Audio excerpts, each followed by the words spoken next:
High everyone, welcome back to my channel. कसे आहात तुम्ही सगळे? व्हिडिओचं टायटल आणि थंबनेल बघून तुम्हाला समजलं असेल की काहीतरी एक डिसिजन घेतलंय जे मला तुमच्यापर्यंत पोहोचवायचं. एवढं खूप काही मोठं नाही, छोटंसं डिसिजन आहे, पण गेल्या काहीच दिवसापासून जे आहे ते मी असं वाटते की मी बदलत चालली आहे आणि मी जी स्वतः पूर्वी होती मला ती वापस पाहिजे, म्हणून मी एक छोटंसं डिसिजन जे आहे ते घेतलेलं आहे. तुम्हाला माहितीच आहे की मी दररोज जे आहे ते लॉंग व्हिडिओ शेअर करत असते तुमच्यासोबत. फक्त संडेला माझा व्हिडिओ नसतो. त्यातही जर मिशोचा एखादा सेल वगैरे असला तर मग मी तुमच्यासोबत जे आहे ते संडेला तो व्हिडिओ शेअर करते, हॉल व्हिडिओ, जेणेकरून त्याच दिवशी तुमची शॉपिंग झाली तर तुमचेही 20-25 रुपये जे असतात ते वाचून जातात. हा त्यामागचा उद्देश असतो. आणि मग अदरवाईज माझा संडेला लॉंग व्हिडिओ नसतो आणि शॉर्ट व्हिडिओ मी दररोज तुमच्यासोबत शेअर करत असते मिनी ब्लॉग्स मधून.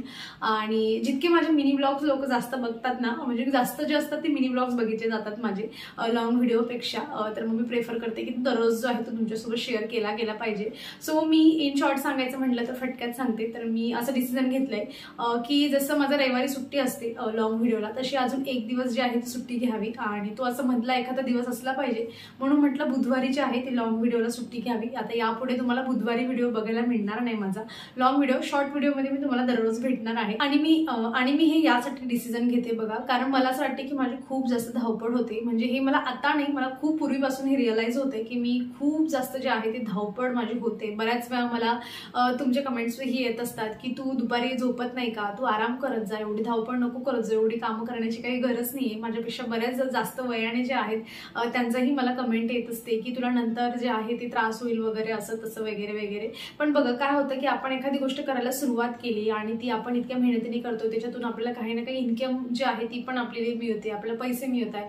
मग आपल्याला वाटते की चला करूया. जसं मी माझं युट्यूबचं चॅनल सुरू केलं होतं स्टार्टिंगला, तेव्हा मी फक्त वीकली 3 व्हिडिओ टाकत होती आणि माझं चॅनल मला म्हणजे मॉनिटाईज करून घ्यायला मला जे आहेत 11 महिने लागले. आणि मग ते मॉनिटाईज झाल्यानंतर 5 महिन्यानंतर माझी जी आहे पहिली पेमेंट आली होती. ती पण 5 महिन्यामध्ये मला फक्त जे आहे ती $100 अराउंड जे होती मला तेवढी पेमेंट मिळाली होती. मग मी असं डिसिजन घेतलं की अरे 5 महिने लागत आहे मला फक्त इतके छोटेसे पैसे कमवण्यासाठी, तर मी अजून मेहनत घेतली पाहिजे. म्हणून मी डिसिजन घेतलं की मी जे आहे ना तर 3 व्हिडिओ न टाकता मी 6 व्हिडिओ टाकते, म्हणजे फक्त रविवारी सुट्टी घेईन. मग मी असं ते जे आहे ते माझं ते पैशांसाठी मी ते इन्क्रीज केलं होतं की मला जमत पण होतं, माझ्याने हँडल पण होऊन जात होतं, पिया पण काय एवढं त्रास वगैरे देत नाही. म्हणून मग मी दररोज ब्लॉग तुमच्यासोबत शेअर करत होती आणि मग त्याचा मला फायदाही झाला. आणि जे 5 महिन्याची पेमेंट होती ती मी 2-2 महिन्यात मला यायला लागली. मग त्याच्यानंतर जे आहे ते आता रेग्युलर येत असते. त्याच्यानंतर जे आहे तुमच्यासोबत शॉर्ट व्हिडिओ जे मी कधीतरी शेअर करायची, पण अचानक मी डिसिजन घेतलं की मला व्हायरल व्हायचंय आणि जे आहे तर मी शॉर्ट व्हिडिओ तुमच्यासोबत शेअर करायला लागली. आणि हळूहळू लॉंग व्हिडिओ शॉर्ट व्हिडिओ दोघंही माझ्याने एकदम मस्त छान पद्धतीने मॅनेज व्हायला लागले. घरातले सगळे काम सगळं नीटनेटकं वगैरे करून जे आहे ते व्हायला लागले. पण काही दिवसांपूर्वी मी आजारी वगैरे पडली होती बघा, आणि तेव्हा 4-5 दिवस माझे काही व्हिडिओ म्हणजे एक आठवडाभर काही व्हिडिओ शेअरच केले नव्हते. मी खरं सांगते तेव्हा म्हणजे असं झालं होतं ना की माझ्या डोक्यात माझ्याने उठलंही जात नव्हतं, बसलंही जात नव्हतं, फक्त पडून राहायची मी तिकडे सोफ्यावर दिवसभर. पण डोक्यात माझा एकच विचार असायचा की अरे माझे व्हिडिओ जात नाहीये आणि याचा जो आहे तो रिफ्लेक्ट जे आहे ते माझं आता पुढे होईल, व्ह्यूज नाही येणार, लोक जे आहे ते कंटिन्यू बघणार नाही वगैरे बऱ्याचशा गोष्टी असतात. आता एखादा व्यक्ती जॉब जरी करतोय आणि त्याला अचानक अशा सुट्ट्या घ्यायला लागल्या की त्याच्या ते सॅलरीवर जे असते ते त्याचावाला जो असतो तो काही ना काही फरक दिसून येत असतो. तर तसंच कुठलीही गोष्ट आहे, जेव्हा आपण काम केलं तेव्हाच आपल्याला त्याचवाला जे असतं ते मिळत असतं. एकदा केलं आणि बसून खा असं कुठल्याही क्षेत्रामध्ये जे असतं ते होत नाही. सो तशातलं मलाही तेव्हा असं वाटायला लागलं आणि तेव्हाही मला वाटायचं मी किती जास्त विचार करते, मी आजारी, मी जरा शांत असलं पाहिजे वगैरे वगैरे. चांगली झाली आणि मग त्यानंतर मी परत उत्साहाने सुरुवात केली. परत व्हिडिओ जे आहे ते त्याच पद्धतीने पोस्ट करायला लागली. कितीतरी वेळा तर मी म्हणजे मम्मीकडे वगैरे असं भावाच्या लग्नासाठी वगैरे गेली होती मी. म्हणजे मी तुम्हाला सांगते की सकाळी उठल्यापासून रात्री झोपेपर्यंत घरातली सगळी कामं आवरायची, सगळं नीट नेटकं सगळं काही आवरायचं. आणि त्यानंतर जे आहे ते एक शॉर्ट व्हिडिओ, एक लॉंग व्हिडिओ रेकॉर्ड पण करायचा, एडिटिंग पण करायची, त्याचं सगळं तुमच्यापर्यंत पोहोचवायचं. त्यातल्या त्यात मी तुमच्या सगळ्यांच्या कमेंटचं ट्राय करते की रिप्लाय पण द्यावा. हे सगळं मॅनेज करून ना दिवसभरामध्ये अगदी थोडा पण वेळ मला स्वतःसाठी मिळत नाही. आता हे एवढा पॅक शेड्यूल असून जेव्हा मी असं गावी कुठे जात असते ना, मी एकही दिवसाचा गॅप पडायला नको आणि आपली जी काही ग्रोथ चालली त्याच्यामध्ये ती स्टॉप व्हायला नको किंवा ती खाली जायला नको, याच्यासाठी मी कुठे गावाला लावायला गेली तर मी तेवढ्या क्वांटिटीमध्ये जे आहे ते एक्स्ट्राचे व्हिडिओ बनवून ठेवते। एका दिवसात जिथे 2 व्हिडिओ बनवते तिथे मी 3 बनवते। एक्स्ट्राचा कॉन्टेंट विचार करून की काहीतरी वेगळं दाखवलं पाहिजे, काहीतरी वेगळं शेअर केलं पाहिजे आणि हे सगळं माझ्याने मॅनेज होत आहे। पण मला हळूहळू हे रिअलाइज होत आहे की मी हे करू शकते, पण कुठेतरी ना मला असं वाटते की मी थोड्या पद्धतीने जे होते ना चेंज होत चाललेली आहे। म्हणजे मला असं वाटते की नाही, मला जर आता 20 रुपये जर मला मिळाले तर उद्या मला 21च मिळले पाहिजे। म्हणजे ती जी हळूहळू जी मेंटॅलिटी जी चेंज होत जाते ना माणसाची की अजून पाहिजे अजून पाहिजे अजून पाहिजे, मला असं वाटते की मी अजून त्या पीकपर्यंत पोहोचले नाहीये की मी खूप जास्त म्हणजे मला असं डिप्रेशनमध्ये किंवा वगैरे असं काय काय असतं ना ते मला एवढं माहीत नाही, पण मला असं वाटते की हा स्टार्टिंग पिरियड आहे माझा आणि मी मला असं वाटते की मी कुठल्याही गोष्टीमध्ये स्वतःला जास्त इन्व्हॉल्व करून घेण्याआधी ना मला स्वतःचे जे सायन्स असतात ना असे दिसायला लागतात की नको तू यामध्ये गेली ना तुला असं असं होऊ शकतं। सो तशातलाच मला गेल्या 1-1.5 महिन्यापासून हे असं फील होतंय। जेव्हापासून मी आजारी पडल्यानंतर जेव्हा रेग्युलर तुमच्यासोबत व्हिडिओ जे आहे ते टाकते तेव्हापासून मला फील होतंय की नाही, तू यामध्ये जास्त इन्व्हॉल्व होते, यामधून कुठे ना कुठे कट जो आहे तो केला पाहिजे आणि स्वतःला जे आहे ते सावरलं पाहिजे। कारण मी बघा अशी पर्सन आहे, तुम्ही मला डेली माझ्या ब्लॉग्समध्ये पण बघितलं असेल की मी म्हणजे अगदी छोट्या गोष्टी असतात, छोटी शॉपिंग केली मी एवढी आनंदी झालेली असते, अगदी कप घेतला तरी मी आनंदी असते। माझं झाड एखादं खराब होतंय आणि त्याने सर्व्हाइव्ह करून घेतलं की मी 2 दिवस त्याला बघूनच आनंदी राहून जाईल। मी अशातली जी आहे ती पर्सन आहे आणि हे कुठेतरी ना मला असं वाटते की मी स्वतः बदलत चालली आहे की मला अजून पाहिजे, आपण अजून मेहनत केली तर आपल्याला अजून भेटेल। हो ठीक आहे की आपण अजून मेहनत केली तर आपल्याला भेटेल, पण त्या अजून मेहनतीची गरज आहे का, त्या अजून पैशांची आपल्याला गरज आहे का? शेवटी कितीही कमवलं प्रत्येक माणसाची ही कुठे ना कुठे अशी जो असतो तो स्वभाव असतो की पैशांच्या बाबतीत म्हणू द्या की फेमच्या बाबतीमध्ये म्हणू द्या, आपल्याला असं वाटतं की जेवढं मिळतं तेवढं कमीच आहे, आपल्याला अजून पाहिजे अजून पाहिजे।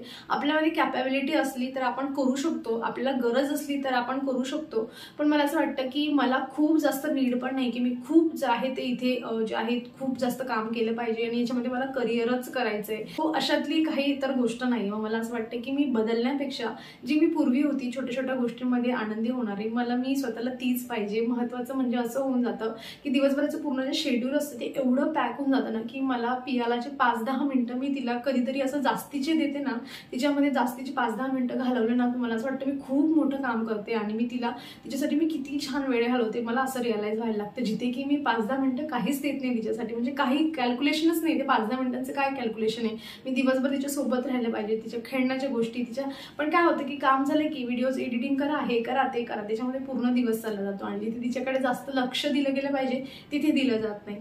मग म्हणून मी हे असं डिसिजन घेतलं की माझं स्वतःवर पण थोडं जे आहे ते एक्स्ट्राचं लक्ष जे आहे ते दिलं जाईल, स्वतःसाठी जो मी टाईम असतो तोही काढला जाईल। माझ्या ज्या आवडीच्या गोष्टी आहेत, मला गार्डनिंग आवडते, पण बऱ्याच वेळा असं होतं की मला वेळच मिळत नाही काही गार्डनिंगमध्ये टाइम घालवण्यासाठी।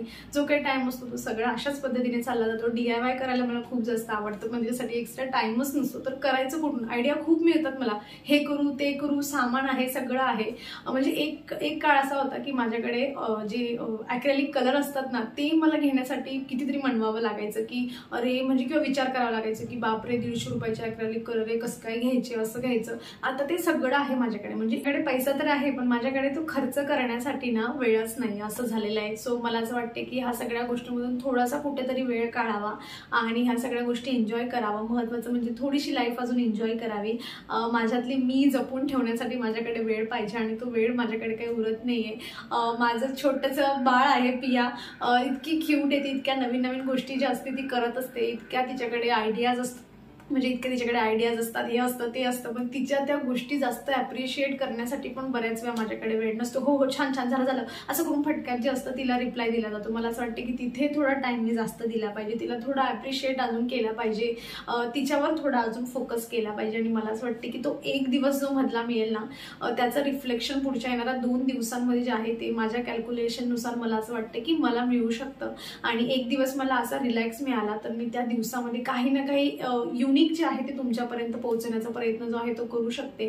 थोडा एक्स्ट्राचा टाइम पाहिजे स्वतःसाठी, माझ्या फॅमिलीसाठी, तो मला या बिझी शेड्यूलमधून अजिबात मिळत नाही। म्हणजे असं होऊन जातं की कधीतरी सुट्टी असली तर पियाचे पप्पा किंवा पिया त्यांचा प्लॅन चालला असतो, आपण इकडे जायचं का तिकडे जायचं का, पण माझं जर काम पेंडिंग असलं ना तर मी त्यांचं माइंड डायव्हर्ट करून देते कुठल्या ना कुठल्या पद्धतीने की नको जाऊ दे, काय असेल तिथे, काय करणार आपण जाऊन, असं तसं, कारण माझं काम बाकी असतं म्हणून मी तिथे जाणं जे असतं ते टाळून देते। तर असं वाटतं की कुठे ना कुठे जे आहे ते थोडी एन्जॉय एन्जॉयमेंट जे आहे ती कमी होते, स्वतःवर फोकस जो आहे तो कमी होऊन जातो. कितीतरी 2-4 गोष्टी मला ज्या आहेत त्या स्पॉन्सरशिपमध्ये मिळालेल्या आहेत. म्हणजे त्या अप्लाय करण्यासाठी सुद्धा माझ्याकडे असं होऊन जातं ना की वेळ नसतो, किंवा म्हणजे असं होतं की आपल्याकडे वेळच नाही, आपल्याकडे आता सगळ्या गोष्टी आहेत पण आपल्याकडे वेळ नाही. मग हे सगळं चाललं कशासाठी? हे सगळं चाललंय की पैशांसाठी, हे की नाही. फेम पाहिजे, पैसा पाहिजे. आता मला जर हे रिअलाइज होऊन गेलंय की मी त्या मागे जास्त धावत चालली आहे, आणि हे रिअलाइज होऊन पण जर मी ती गोष्ट स्टॉप नाही केली तर मला असं वाटतंय मग आपण सगळ्यात जास्त मूर्खच आहोत. सो आता रिअलाइज झालंय तर म्हटलं डिसिजन घेऊया. जर मला ह्या एका दिवसामध्ये असं मला वाटलं की अरे हे एका दिवसामध्ये काही एवढे जास्त चेंजेस होत नाहीये आणि स्वतःसाठी वेळ नाही मिळते, फॅमिलीसाठी वेळ नाही मिळते, तर मग मी डिसिजन घेईल. आणि जसं मी पूर्वी व्हिडिओ स्टार्ट केले होते अल्टरनेट दिवसाला, म्हणजे आठवड्यातून 3 व्हिडिओ फक्त लॉंग यायचे, मग मी त्याच्यावर येऊन जाईल. पण सध्या ट्राय करण्यासाठी, स्वतःला एक्सपिरियन्स करण्यासाठी म्हटलं एक दिवस अजून गॅप घ्यावा. तसं हॉल व्हिडिओ वगैरे असला, जसं मिशोचे बरेच वेळा जसं मी तुम्हाला सांगितलं की संडेला त्यांचा जो असतो सेल असतो, मग तसा हॉल व्हिडिओ असला आणि सेलच्या दिवशी जर तुमच्यापर्यंत व्हिडिओ पोचवायचा असला तर नेहमीप्रमाणे मी संडेला तुमच्यासोबत तो व्हिडिओ वगैरे शेअर करत जाईल. पण सध्या तरी मी असं डिसिजन घेतलंय की जे डेली ब्लॉग शेअर करते त्यामधून बुधवार जो आहे तो मी आता मायनस करते. आणि म्हणजे तुम्हाला एवढं विशेष वाटणार नाही, पण बऱ्याच वेळा मला कमेंट येतात बघा, आणि म्हणून मी एवढं जे आहे याच्यावर सेपरेट असा व्हिडिओ बनवते की मला ह्या कमेंट येतात की म्हणजे रविवारी पण कमेंट की ताई आज तुझा लॉंग व्हिडिओ आला नाही, तू का नाही शेअर केला, तू संडेला पण शेअर करत जा. बऱ्याच वेळा अशा कमेंट आहेत की तुझे व्हिडिओ बघून जे आहे ते आम्ही कामाला जे असते आम्हाला एनर्जी मिळते किंवा इन्स्पिरेशन मिळतं, तुला बघून आम्हालाही उत्साह येतो काम करण्याचा वगैरे वगैरे. मग आपल्याला वाटते की अरे लोक आपल्याला खूप जास्त जे आहेत ते महत्त्व देत आहे, आपण जे दाखवतोय त्यांना ते खरंच तेवढं म्हणजे इम्पॉर्टंट आहे किंवा कामाचं आहे, जे लोक रिलेट करताय आपल्यासोबत. तर म्हणून मी हा सेपरेट व्हिडिओ जो होता तो बनवलेला होता, नाही तर मी कुठल्याही व्हिडिओमध्ये तुमच्यासोबत शेअर करू शकली असती की नको, पण म्हटलं एक बसून जे आहे ते निवांत बोलूयात. सो माझं सध्या तरी असं डिसिजन आहे की बुधवारी व्हिडिओ येणार नाही. आणि व्हिडिओच्या एंडला मला तुम्हाला सगळ्यांना हे सांगायचं आहे, मला बऱ्याचशा कमेंट येतात, बऱ्याच कमेंट येतात, आणि सगळ्या कमेंटला मी ट्राय करते की त्यांना जे आहे ते रिप्लाय करावा. बऱ्याच कमेंट ज्या असतात म्हणजे निगेटिव्ह कमेंट 1% मध्ये जर म्हणायच्या म्हणल्या तर त्या अशा असतात की बऱ्याच वेळा माझ्या जे असतात भाषेवर बोललं जाते की अशुद्ध मराठी आहे तुझी आणि तुला मराठी व्यवस्थित जमत नाही वगैरे. कधी कधी मी ऑलरेडी पण येऊन जातं माझ्या तोंडामध्ये. ह्या सगळ्या गोष्टी आहे. काही जेन्युइन कमेंट असतात की नाही तू असं नको, तू असं कर वगैरे वगैरे समजावून सांगण्याच्या कमेंट असतात. मी त्यांना अगदी जेन्युइन पद्धतीने मी घेते, पण ग्रहण पण करते मी ते, आणि ते इम्प्लिमेंट करण्याचा प्रयत्न पण करत असते. पण काही ना अगदी टॉन्टिंगवाल्या कमेंट असतात. मला असं म्हणायचं की मी जे लोक कमवलेले, माझ्याकडे 33,000 लोकांची जी आहे त्याच्यापेक्षा जास्त मोठी फॅमिली आहे. मला जे म्हणजे त्याच्यामधून 1% लोक असे आहेत की त्यांना भाषेचा जो आहे तो प्रॉब्लेम होतो. मला माहित नाही कुठल्या पद्धतीने कुठून शिकून आलेले असतात लोक की ही गावंढळ मराठी आहे आणि ही खूप शुद्ध मराठी आहे वगैरे वगैरे. मला माहित नाही हे कुठल्या शाळेमध्ये शिकवलं जातं. बऱ्याच वेळा काना मात्रा जो असतो आपण देताना देतो, पण आपण जसं गुगलचा तो टायपिंगचा जो कीपॅड असतो तो त्याच्या पद्धतीने घेतो आणि इतक्या हेक्टिक गोष्टी असतात, हे पण करायचं ते पण करायचं. काही वेळेला काना मात्र चुकून जातो. भाषेमध्ये काहीच चेंज सुद्धा करणार नाही. हा काही वर्ड्स वगैरे असतात, जसं इंग्लिशचं एखादं आहे ते चुकलं आपल्याकडून आणि बोलता बोलता कधी कधी तो फ्लो मध्ये मला लक्षात पण राहत नाही. आपण कंटिन्यूअस 10-15 मिनिटं बोलत असतो, आपल्या लक्षातच राहत नाही की अरे आपण काय बोलून गेलो. म्हणजे आपल्या मनातून आपण व्यवस्थित बोलत असतो पण तोंडातून काहीतरी वेगळा शब्द निघून जातात आणि ते एडिटिंग मध्ये पण बऱ्याच वेळा सापडत नाही. तर अशाही गोष्टी होतात. पण बरेच लोक मला समजून घेतात, त्याबद्दलही तुमचे खूप जास्त आभार की तुम्ही सगळे जे आहेत ते मला मी जशी आहे तसे ऍक्सेप्ट करतात. पण मला जो कोणी खानदेशमधून बघत असेल, अहिराणी लोक मला बघत असतील, मला आज त्यांना ह्या व्हिडिओमधून रिक्वेस्ट करायची की शक्य तेवढं माझं चॅनल जे आहे ते आपल्या भागामध्ये जे आहे ते तुम्ही शेअर करा, जेणेकरून आपल्या लोकांपर्यंत म्हणजे काय होतं की आपल्या भागातले लोक असतात तर आपली भाषा म्हणा, आपलं वागणं म्हणा जास्त आपण रिलेट करतो. तसं ते मी सगळ्यांनाच तुम्हाला केलं एका व्हिडिओमध्ये ही कमेंट केलं, म्हणजे रिक्वेस्ट केली होती की तुम्ही माझं चॅनल शेअर करा. मी यापूर्वी कधी बोललीच नाही, लाईक करा म्हणते, कमेंट करा म्हणते, पण शेअर करा कधी म्हणत नाही. पण त्या व्हिडिओमध्ये मी असं म्हणली होती, तेव्हा बऱ्याच लोकांनी मनावरही घेतलं होतं आणि केलंही होतं शेअर. पण आज मी स्पेशली खानदेशी लोकांना सांगते की जेवढी मेहनत आपण करतोय आपल्याला कुठेतरी हे माहित असतं की ह्या एवढ्या मेहनतीमध्ये एवढं तर नाही, याच्यापेक्षा जास्त मिळलं पाहिजे. आणि मला असं वाटतं की मग आपल्या लोकांपर्यंत आपण पोहोचलो तर त्या भावना पण जास्त रिलेट होतात आणि सगळ्याच गोष्टी रिलेट होतात. त्यामुळे मी स्पेशली फक्त खानदेशी लोकांना आज रिक्वेस्ट करते की तुम्ही जे आहेत आपल्याकडच्या लोकांना जे आहे ते तुम्ही शेअर करू शकता चॅनल, जेणेकरून आपले लोक जे आहेत ते आपल्या लोकांना जास्त समजून घेतात. बघतात. बाकी माझ्याकडे जी कम्युनिटी आहे माझी, बऱ्याच वेगवेगळ्या ज्या आहेत त्या भागामधून लोक बघत असतात. म्हणजे मला म्हणजे देशाच्या बाहेर पण जे आपले लोक गेलेले असतात ना, तिथून पण मला कमेंट येतात की मी इथून बघते, कॅलिफोर्नियामधून बघते. मी तिथे कॅलिफोर्निया बघूनच मी हे झाले असते, अरे बापरे, तिकडे जाऊन पण लोक जे आहेत ते आपला व्हिडिओ बघतात. असं केरळमधून जे आपले लोक गेलेले असतात ते बघतात. तर होतं असं, त्या गोष्टी सगळ्या चांगल्या वाटतात. पण जेव्हा असं भाषेच्या बाबतीमध्ये बोललं जातं ना, तेव्हा कुठेतरी मनुष्याला जास्त म्हणजे माणसाला थोडं हर्ट होऊन जातं की अरे काय एवढी छोटी गोष्ट आहे, ते पण समजून घेत नाही लोक, लगेच बोलून दाखवतात, असंच बोलली तसंच बोलली, तुझा तू डला डच बोलते, हेच बोलते, तेच बोलते, अशा बऱ्याच गोष्टी छोट्या छोट्या असतात. मला फक्त ह्या व्हिडिओमधून जे होतं ते आजचं जे होतं एवढा ते एक अपडेट होता, तो एक शेअर करायचा होता. सो आणि मी म्हणूनच थोडं कॅची असं जे होतं ना, तो थोडा असा थंबनेल वगैरे बनवला की टायटल वगैरे असं दिलं की सगळ्यांनी हा व्हिडिओ बघितला पाहिजे, म्हणजे परत परत कोणाला कन्फ्युजन राहणार नाही की अरे आजचा व्हिडिओ आला नाही आणि आज तर बुधवार आहे तरी का नाही आला व्हिडिओ. म्हणून मी थोडंसं असं जे आहे ते बनवलंय की जेणेकरून सगळ्यांना माहीत होऊन जाईल. सो चला मग आता एक नवीन सुरुवात आहे, एक एक्स्ट्रा दिवस मला मिळतोय. मी एका एक्स्ट्रा दिवसामध्ये भरपूर एन्जॉय करणार आहे, प्रियासाठी भरपूर वेळ काढणार आहे, काहीतरी वेगळं जे आहे ते तुमच्यापर्यंत त्याच्या नेक्स्ट डे शेअर करण्याचा प्रयत्न करेल. आणि या सगळ्या गोष्टींसोबत जे आहे ते मी आजचा माझा व्हिडिओ संपवते. अपेक्षा करते तुम्हाला माझं डिसिजन आवडलं असेल. तुमचं काय मत आहे मला कमेंटमधून नक्की सांगा. आणि व्हिडिओ आवडला असेल तर व्हिडिओला लाईक करा. चॅनलवर तुम्ही नवीन असाल तर प्लीज चॅनल सबस्क्राईब करा. आपण भेटूयात पुढच्या अशाच इंटरेस्टिंग व्हिडिओमध्ये. तोवर तुम्ही स्वतःची काळजी घ्या. So take care friends and bye.